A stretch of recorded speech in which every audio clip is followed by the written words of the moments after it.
This is my video in response to the article on the myth of the culture of poverty. I really enjoyed this article. It brought a lot of my thoughts together into words, which was really nice, and also I got some new insight on poverty that is very helpful, and I am very excited to be able to use some of this stuff in the classroom. Actually, I have a lot of students who suffer from poverty. Some behaviors we see are sleeping in class, or often we have a couple kids who act very victimized when talking to adults.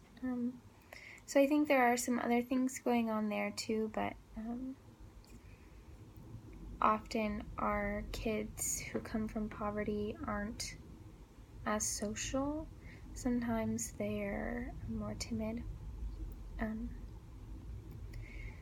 Another thing we see is lack of attendance. So some of our kids are often at home babysitting while their parents are at work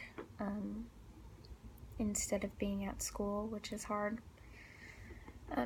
One of the myths that this article talked about was poor people are unmotivated and have weak work ethics.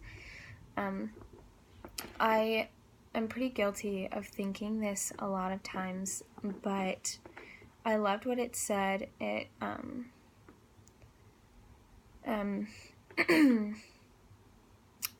even though poor people are stereotyped as being lazy, oftentimes they're working so many different jobs that it's hard to give 100% of yourself to so many different jobs, and so that makes it hard on them, and that moves right into the next myth of how poor parents are uninvolved in their children's learning, largely because they do not value education.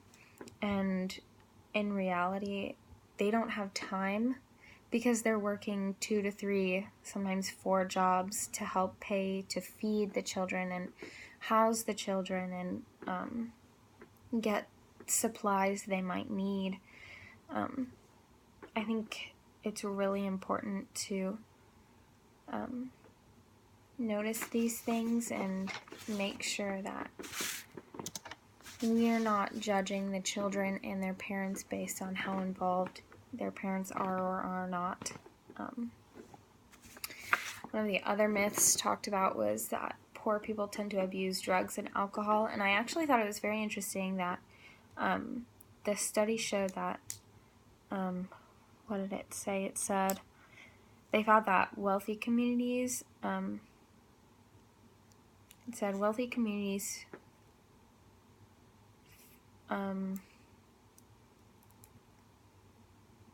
there was a higher consumption of alcohol and drugs in the upper middle class and white high school students than among poor black high school students,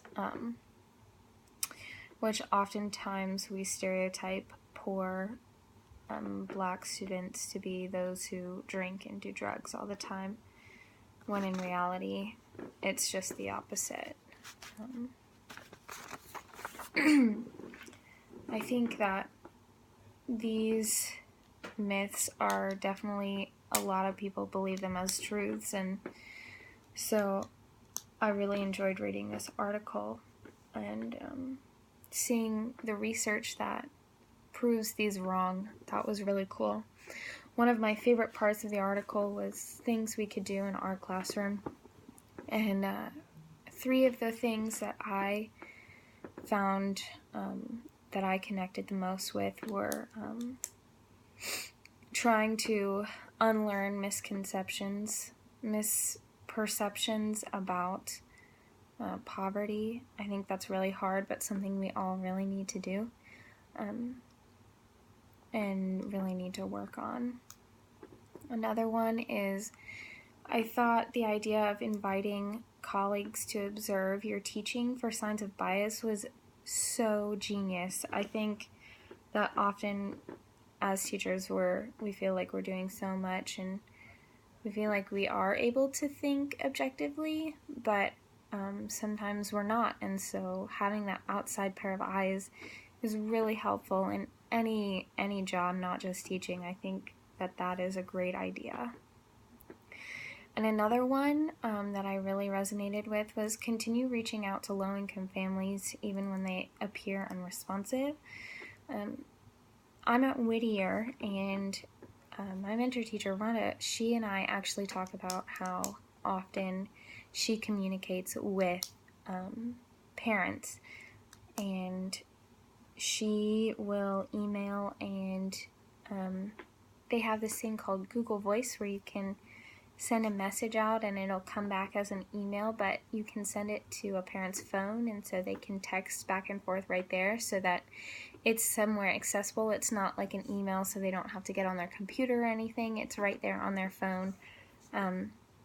But then the personal phone number isn't given out to every single student's family.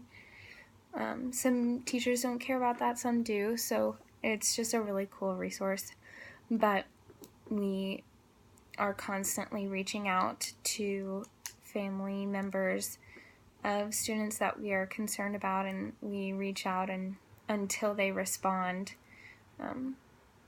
It's something that we want our students to be as successful as possible, and so reaching those parents is going to help that. We're going to try until we get there. I think it's also important that we need to consider how the bias is affecting our interactions and our expectations of our students, with our students. And I think we need to constantly be self-evaluating in that area, and just really keeping that in mind, and how we can help those students and create a classroom environment that supports them so that they can reach their best potential.